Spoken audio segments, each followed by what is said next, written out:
Hey guys, welcome back to another episode of the Light Side Podcast. My name is Sholette, I'm your host, and in this week's episode, we're going to talk about how to get out of our own way when it comes to routines and consistency.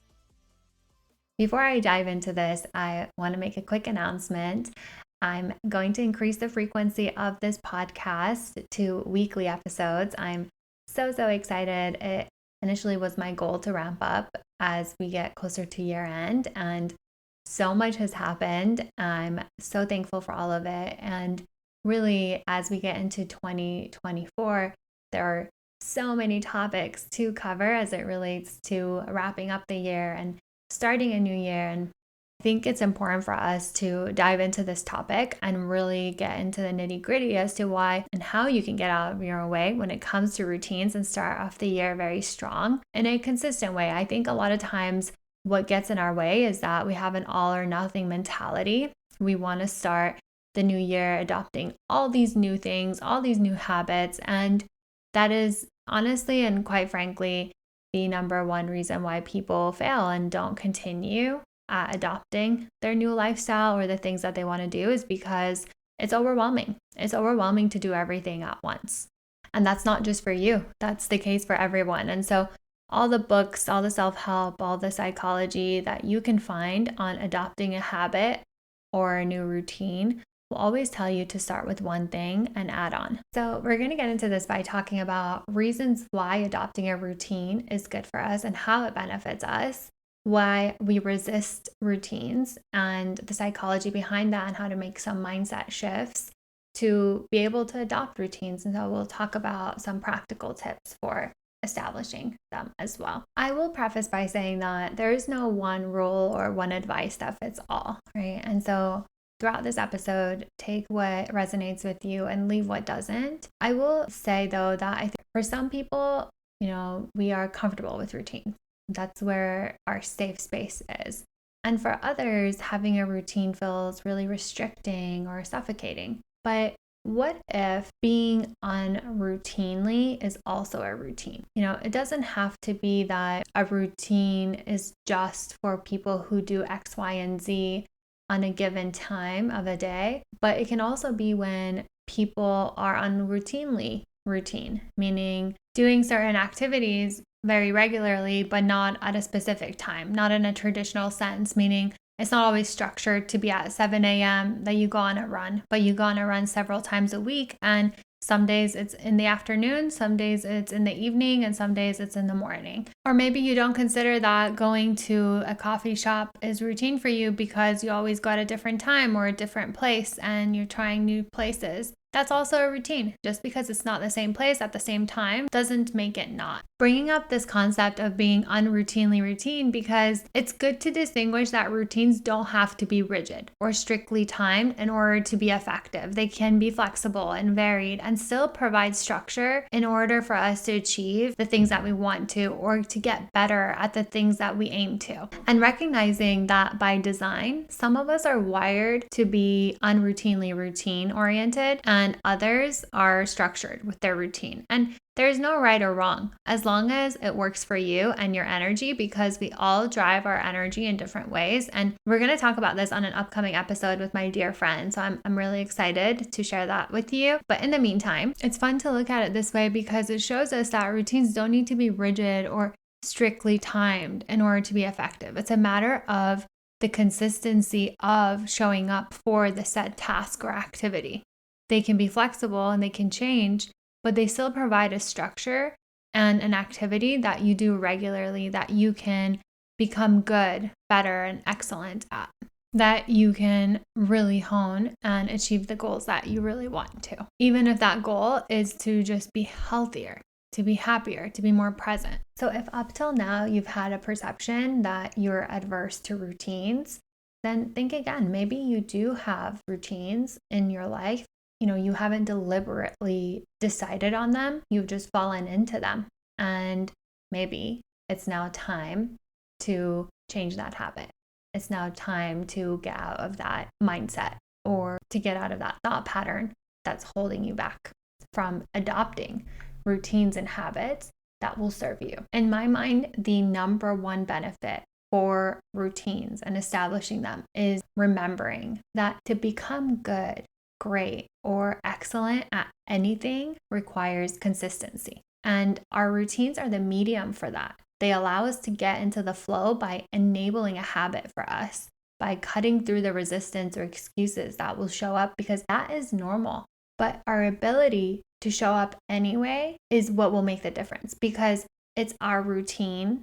And of course, we're referring to routines that serve us, whether it's for our health, mind, body, or spirit. Establishing routines that serve us, we can get out of the trap of feeling stuck, because we almost avoid what is in our best interest because where we've been is safer. It's our comfort zone. We avoid discomfort. And remembering that that is natural. The person that you see succeeding, that other person that you see doing what you're doing, what you want to be doing, isn't immune to the fearful thoughts that come up. And keeping that in mind is really, really important. It's powerful because we know that all great things in life require effort, require for us to show up, require for us to practice, for us to be resilient, to be consistent, to be deliberate, to be intentional and relentless. Not default to the thought that the other person has it better than you, that they have it easier than you. And I think that that is really easy for us to do. And I think I need to dedicate an episode to comparison and how hurtful that can be to us, in the sense that everyone is always thinking that the grass is greener on the other side, that somebody else has it better, that somebody else has it easier. It's really easy to deflect, but we'll leave that for another episode. I love thinking about Kobe Bryant in this scenario because, I think he is an all-time legend in basketball, right? And one would think that, oh, he's just born that way, but it was his routines that enabled him to be able to be great at basketball. I always love hearing him speak about how he got to where he got. And he always reiterated how important it is to have a routine, to be consistent, to practice, and that greatness requires consistency. And I think, again, routines are our medium for that. Huge proponent of routines. I think a lot of times we think that we aren't cut for that. But like we mentioned earlier in the episode, we are already fostering routines. We're just not calling them that. And what if we're avoiding it because that would be in our best interest? What if we're avoiding the fact that we could be really, really great? And what's keeping us safe isn't really concerned with our happiness. We know that all great things in life aren't necessarily instantaneous, right? Like it takes progression. It takes, again, showing up and consistency above all. So I think I've said that word enough for one episode. I will dig up some other words to apply in this conversation. Overall, routines benefit us in so many ways. They help us feel safe because we know what to expect at what time of the day, especially parents out there. I'm sure you've heard of this, that it's crucial for children, for babies to have routines and for children to have routines so they know what to expect and they're not surprised. Level, and as children, it helps us form a secure attachment style. It helps us regulate our nervous system to know what to expect. And the same thing applies for adults. To get out of this fight or flight mode, it reduces our stress and anxiety level, and we're no different as adults. So by knowing what you're going to do at a certain time, specifically things that are important to us, you experience less stress and anxiety because you're able to be present with what you're doing. You've already scheduled or have made time for that, and you've kept your integrity to that. To top it off, it also helps us increase our efficiency and productivity. It reduces the need for us to make a ton of decisions every single day because we have a dedicated time to the activities that we want to do. And we also don't have to dedicate time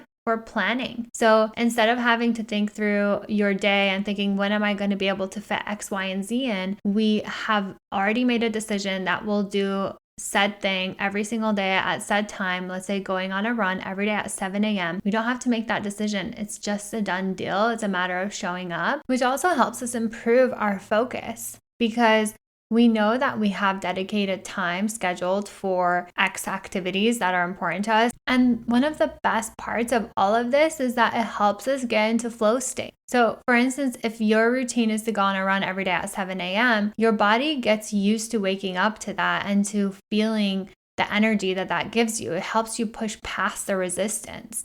You're less likely to make an excuse. You don't have to schedule it. Versus when you're functioning on a whim, or you're leaving it to chance and doing things that matter to you when you have time or when time opens up for you, the things that are important to you get pushed to the side and slowly almost begin to feel unsatisfied. We're waiting for things outside of us to line up in order for us to make time for things that matter to us. And that's going about it backwards. What we tend to skip over in our mind is that when we dedicate effort and consistency to creating a routine, we are creating structure which opens up time in our life. It actually makes us more available to other things that we want to enjoy and want to do versus the other way around. I think a lot of people resist routines because they think, oh, I won't be able to live a flexible lifestyle. But routines enable us to have more flexibility. They enable us to have more time because we're not waiting for things outside of us in order to do the things that are important to us that will make us feel satisfied or accomplished in order to do the next thing, or maybe that extra thing that will make us feel good, like going to a social activity or like catching a movie. So let me give you an example. If, for instance, it's important for me to write every day for an hour, but I don't schedule that in and I just say, I'm just going to do it when I have time today after I do X, Y, and Z, and I don't have time for these activities, dedicated time slots, I'm really allowing myself to be going with the wind, so to speak. Instead of doing my writing, I busy myself with doing online shopping for the holidays. What will happen then is I might have to push other things that were important to me, such as maybe getting coffee with a friend or maybe something else that might be enjoyable because I didn't make time to write. And now as a result, other things in my schedule or my priorities, my to-do list, the things that are important to me are going to have to be sacrificed or suffer because also I didn't stick to a routine. Leads into how routines improve our mood because our habits are what determine how we feel, and how we feel impacts our perception and ultimately how we experience life and how we view the world. That impacts our level of inner joy. So overall, our mental health gets impacted and is improved through having routines, especially if we incorporate self-care activities like exercising, journaling, reading into our routines. They become a way for us to manage our anxiety, to manage our potential depression. Also, by way of just knowing what to expect each day, we reduce the emotional ups and downs that may come up. We reduce the swings and we have a better sense of inner peace. Yeah, that's, I think, key. Having less anxiety and stress and more inner peace really improves our health in many ways, like having good sleep patterns and consistent schedules. Like this was such a game changer for my insomnia that I was struggling with for a long time. And I'm dedicating an episode to sleep, so I'll leave the details for that episode. But sleep also benefits us through improved focus, improved memory, a better immune system, better skin, just so much more.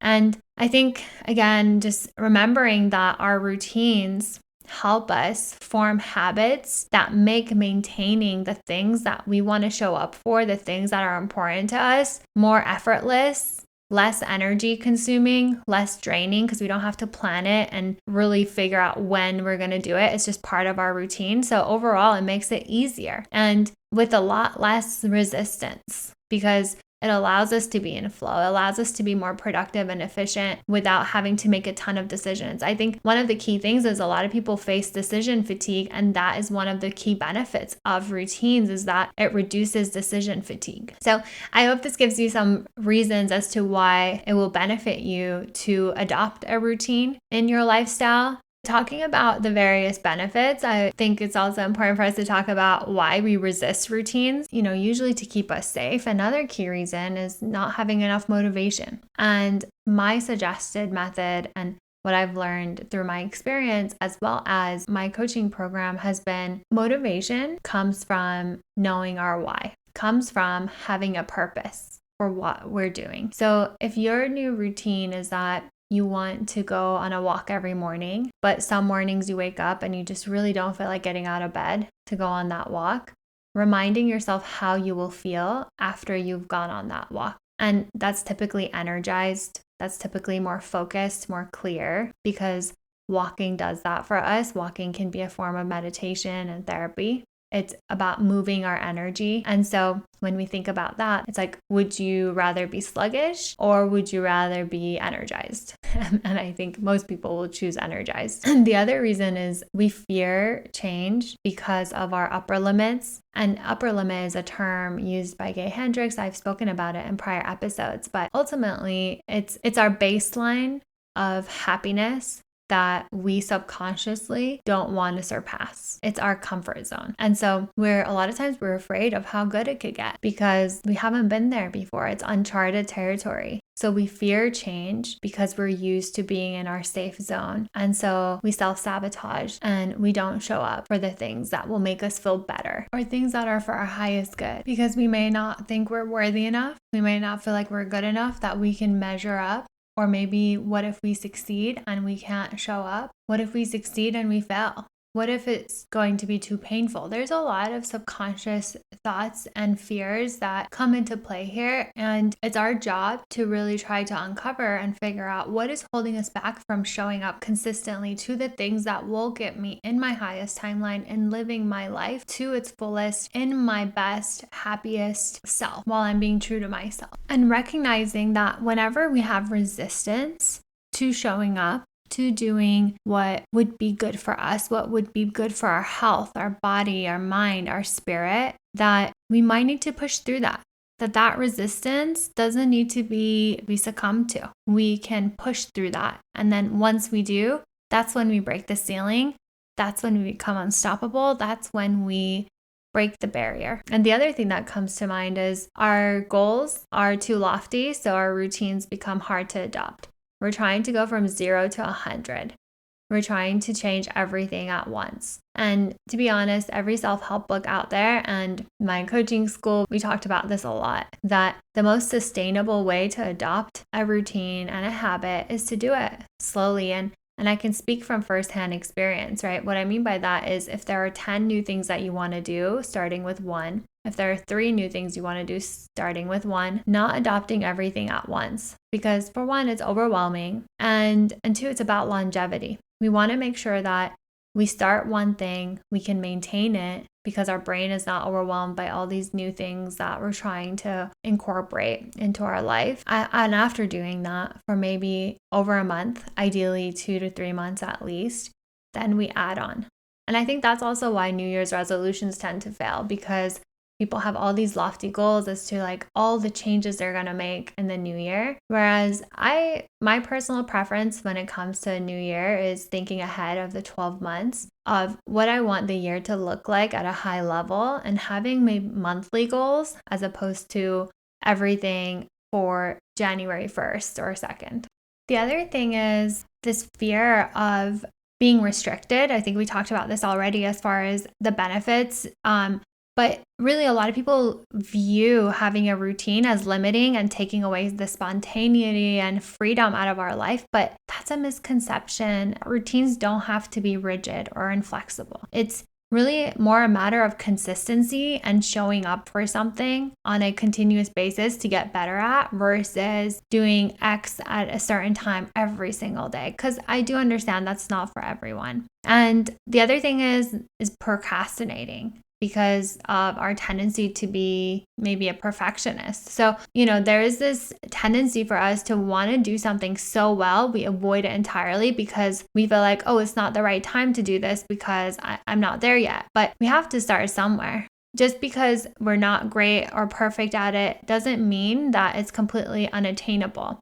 We don't have to have an all or nothing mindset, because that makes it a huge barrier to actually enter, to actually start and slowly improve and get better, which is precisely the reason why we're adopting the routine to begin with, is to get better. We don't have to be good at it in order to start, in order to step our foot in the door, right? That's the whole intention. Which leads into why a lot of us tend to not continue with routines, because we're expecting instant gratification or instant results. We want to see change pretty quickly or almost overnight, whereas it's just not how it works. It's not instantaneous. It takes time, consistency, repetition, resilience, and being unwilling to give up because of what you're seeing right now and showing up for the process itself, for the routine itself. I think knowing that instant gratification doesn't necessarily equal longevity or outcomes that are for our highest good or that are long lasting. We don't realize it, but a lot of people are uncomfortable being happy. It feels more safe to be in a place of unhappiness because we don't have to deal with potential pain or hurt. Another thing that just came to my mind is sometimes we underestimate how long it takes for us to really adopt a new routine. And so we keep thinking, oh, we failed, like it's not sticking. But we just need to keep doing it. We just need to keep showing up. We just need to keep pushing past the resistance, because like we talked about, everyone deals with that voice. Everyone deals with that inner dialogue of, I'm too tired. Oh, I just can't. It's like, just do it anyway. And the more you just do it anyway, the more it becomes a routine. And so just because you may have failed to maintain a routine in the past doesn't mean that needs to pave the way for your future routines. Something was learned from that. Something was gained from that. And that's how you're going to overcome the barrier or the resistance for maintaining your next routine. So to overcome resistances, we're going to talk about some tips and mindset shifts. But the first thing that comes to my mind is just being realistic. First and foremost, starting small, one thing at a time, and gradually building up. What tends to get in the way is when we try to do too much at once. It's super overwhelming for everyone. It's very much recommended to adopt one thing at a time when it comes to establishing and adopting a routine, whether it's for your morning, evening, whatever it might be. One of the things I talk about with my clients a lot is breaking down what we want to accomplish into the smallest pieces possible and making that a top priority. So instead of focusing on like a really big goal, which is super overwhelming, making it small.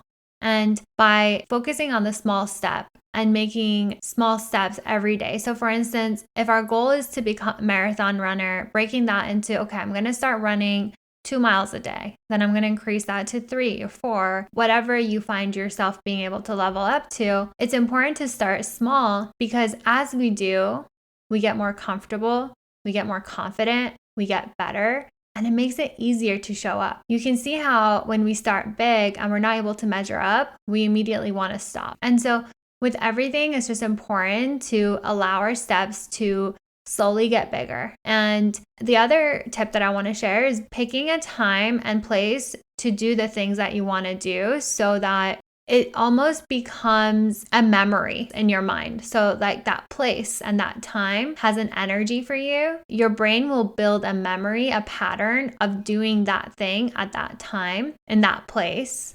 And it becomes easier. It becomes more effortless. And so creating a place and a time for the things that are important to you will help you get it done in a more seamless way. And then the other tip is anchoring the new habit to something that will remind you. So for instance, it's like chaining your habits to something that you already do. It becomes easier to remember and easier to stick. It's like cueing ourselves to trigger the routine. So doing a particular activity after brushing your teeth in the morning, right? So like in the case of an affirmation, doing your affirmations right after you brush your teeth, you know you're going to brush your teeth every day, and it makes that habit that you're trying to adopt through the routine automatic. And so scheduling it, having a place or time for it, an environment that supports it, and then maybe having an accountability partner.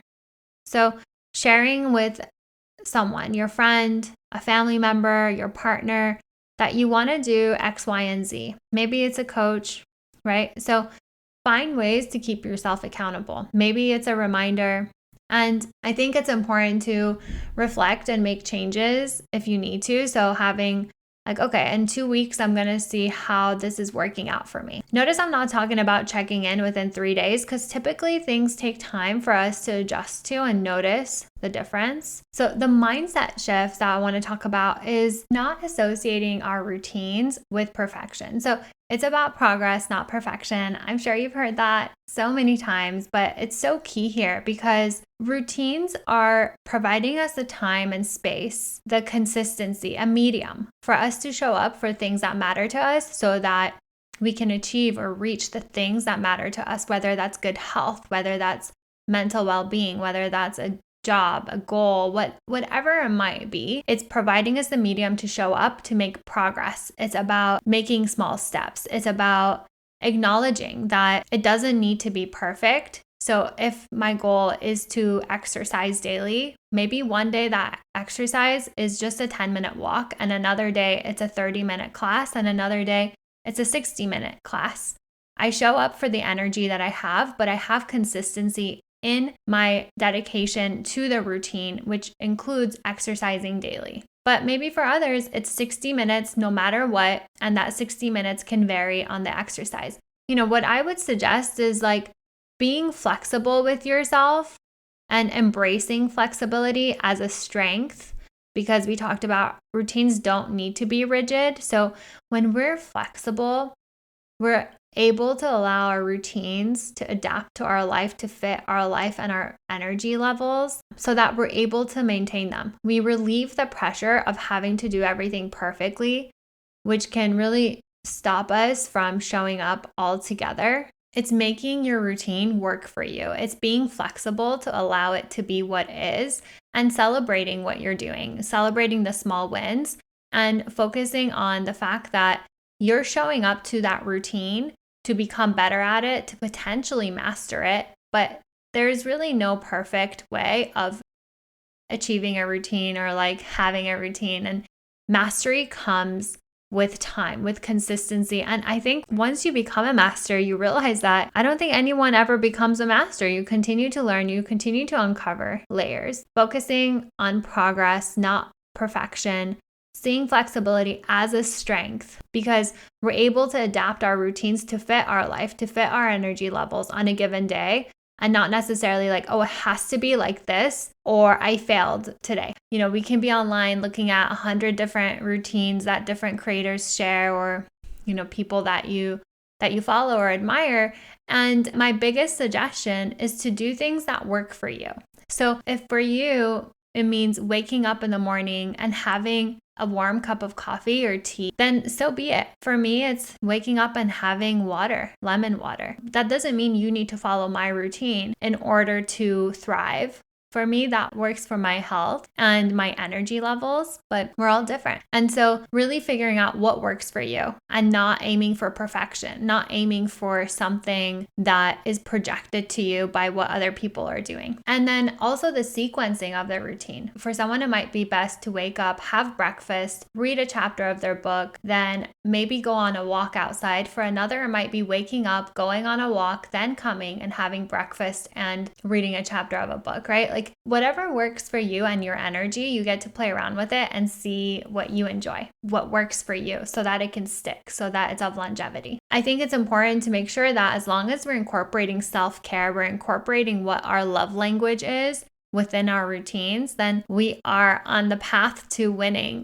We are on the path to fulfilling our cup. That's one thing that is important to me. And, having my routine has changed everything for me. My morning routine now fuels me. Even if I spend 10 to 30 minutes on my morning routine, I do not want to skip it for anything because the days that I have, I notice a dramatic difference in my ability to focus and my ability to be present and my ability to be happy with what I get done that day, because those things, my presence and focus, mean everything. They're the bedrock of my ability to show up and be successful every day. So I think it's just really important to find what works for you and not aim for perfection, but progress. For consistency is what I aim for when it comes to routines. And then understanding our why, connecting with our reason behind wanting to do what we're doing. Really thinking about the personal benefits, the value we get, how much it empowers us, how much it fuels us, how much it changes us for the better. For me,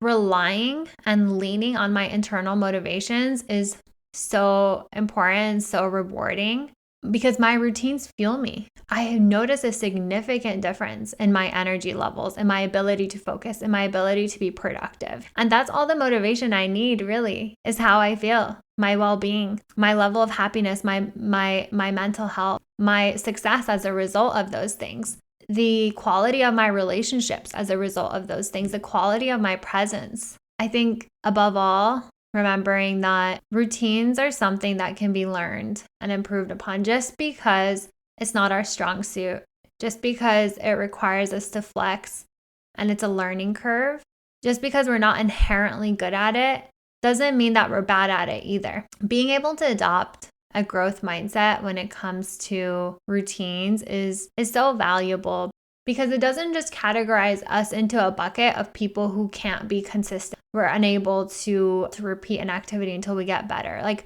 we don't have to shun ourselves out on the happiness or success that we could have just because we think that we're inherently bad at it. So to quickly summarize, we almost avoid what's in our best interest, such as adopting a routine that will give us energy, that will help us sleep better, that will help us become our best selves because we feel safer in our comfort zone. We avoid discomfort when we know that the best things in life, the greatest things in life, require us to show up, to show effort, to be consistent. And routines give us a sense of purpose. They give us a sense of why. And it helps us foster a healthy lifestyle. It helps us show up as our best self within our jobs, within our relationships, within our everyday life, really in the community. The whole notion of really calming our nervous system. We experience less stress and anxiety when we have a routine. And so establishing inner peace allows us to be a better citizen in the world too, to help impact others in a positive way because we are making time for things that are important to us in addition to all of our other responsibilities. So I hope you found this episode helpful. I hope you have a clear picture of all the reasons why we avoid routines, why it's good for us, how it benefits us, and how we can adopt new routines in a way in which it is practical and also of longevity. I hope that you enjoyed this episode. I would love to hear your thoughts. Feel free to message me. My contact info is in the show notes. I always love hearing from you. Thank you so much for listening. If this episode resonated with you, the greatest compliment is if you would share it with your friends, family, colleagues, whoever you think could benefit from it. I hope that you have an incredible holiday weekend. And until next time, I send you tons of love. Thank you.